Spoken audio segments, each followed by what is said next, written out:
So, yeah, Bubblegum Crisis. That was the thing, right? Yes, Bubblegum Crisis. One of the early OVA greats and staple of college anime clubs when Usenet was king and people called anime Japanimation unironically. Back when the term clamshell referred to heavy VHS tape cases and not just a reference to your sister's nethers scrawled onto the bathroom stall walls. Back then, men were real men, women were also kind of butch, and somebody actually could admit to have watched Streets of Fire. Not me, but somebody. What better tribute can I pay to anime than covering this 8-episode treasure trove of a cheesy but still brilliant 80s anime? I'd be stupid not to review this evergreen anime classic. And so to you, my audience, I give you Bubblegum Crisis. Well, actually I give you Bubblegum Crisis Tokyo 2040, the remake television series from years later. Yeah, it's not quite the same, is it? Don't get me wrong, I love Bubblegum Crisis, the original, but remember when I said an anime had to have a good enough English dub to tolerate for me to do an episode on it? Ooh. Wow, look at this! Isn't it radical? Save it for later. Work comes first. Huh? Oh. So, yeah, not putting up with that dreck.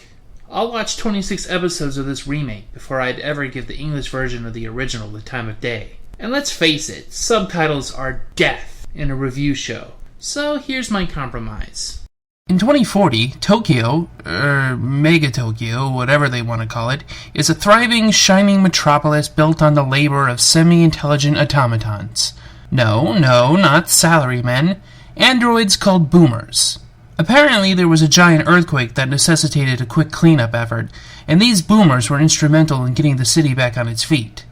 The company that creates and markets the boomers is Genom, an international conglomerate that gave the city a giant space elevator called the Skyhook, and is run by this Emperor Palpatine-looking dude hooked up to a bunch of machines. But all is not well in Tokyo, because from time to time, boomers go rogue, and the bastards are tough. There's a special police force, the AD police, that are supposed to handle boomer crime, but unfortunately they kinda suck. This is where a private vigilante group, the Night Sabers, come in to save the day, right wrongs, and look really sexy in form-fitting armored suits called hard suits, called as such because they cause many erections. The members of the Night Sabers are as follows. The leader, Celia Stingray, wealthy clothier and psychotic mood swinger. End of transmission. No more voicemail. Damn it! Boomers are safe! Are you out of your minds? Boomers are a threat to everyone on the planet! Nene Romanova, genius hacker, 80 police insider, and almost completely worthless in actual combat. Chris wants her on the team? Being a Night Saber is a big responsibility, you know. We can't just let anyone walk in off the street. Yes, that's true. And that's exactly what I told Celia. But she gave you a hard suit anyway. Stop being mean to me! Lena Yamazaki, perspective character that the narrative ditches, office woman, and country bumpkin. But I have a goal. My goal is to replace you as the top dog on this team.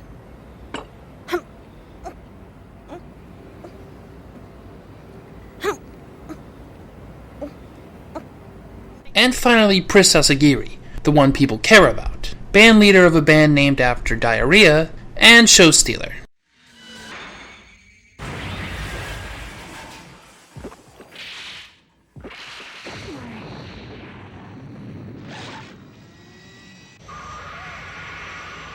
Celia's Alfred Henderson is also involved, as well as mechanic Nigel Kirkland, Celia's sex toy and hardsuit constructor. With the exception of a few elements, the plot and general overview of the characters is the same as in the original OVA.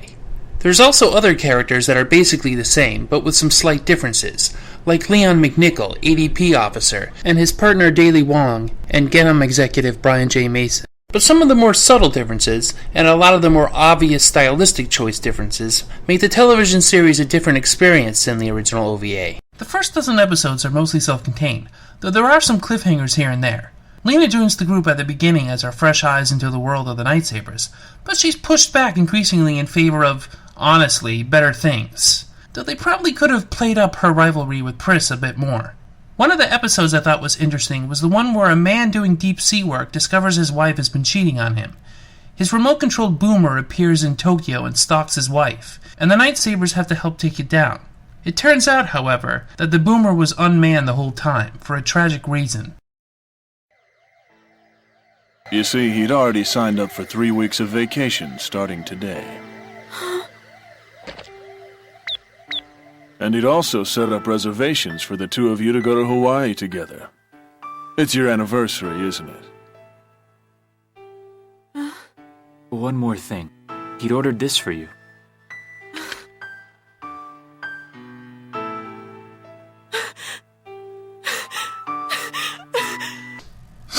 It's pretty sad.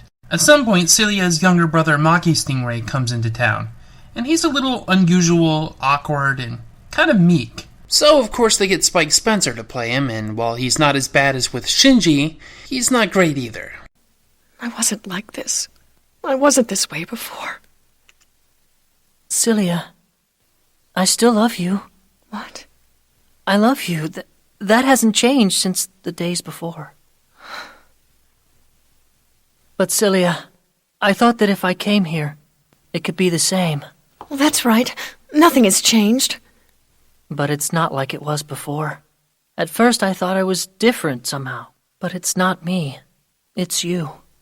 Things take a real turn when Celia races Brian J. Mason to get to the secret underground whiz lab buried in the quake, which houses a powerful, dangerous prototype boomer called Galatea, who is nearly a god. Celia thinks she can destroy Galatea, but all she ends up doing is awakening her, and she destroys the Night Sabers' hard suits. With Galatea free, things go out of control in the city. The population flees and boomers roam the streets. The Night Sabers, clad in brand new hard suits, are the only hope for humanity. But things are far from easy for them. Galatea launches herself and Genom Tower from the city into space, planning to take control of all the machines in the world from orbit. Our heroines have to take to the stars in a risky gambit to stop her. Worse yet, with Maki badly affected by Galatea, Celia is out of the fight, so it's down to 3 Night Sabers to save the day. The final battle is pretty tense and memorable, and of course it's mostly about Pris because Lena and Nene who. We get some machine-chewing carnage and some interesting, if not a bit pedestrian, thoughts on the relationship between man and machine. Unfortunately for Pris, the way back to Earth is, well, not so easy. Pris, don't you want to go home? I want to, but it's too late. You gave me a gift. Now please accept mine.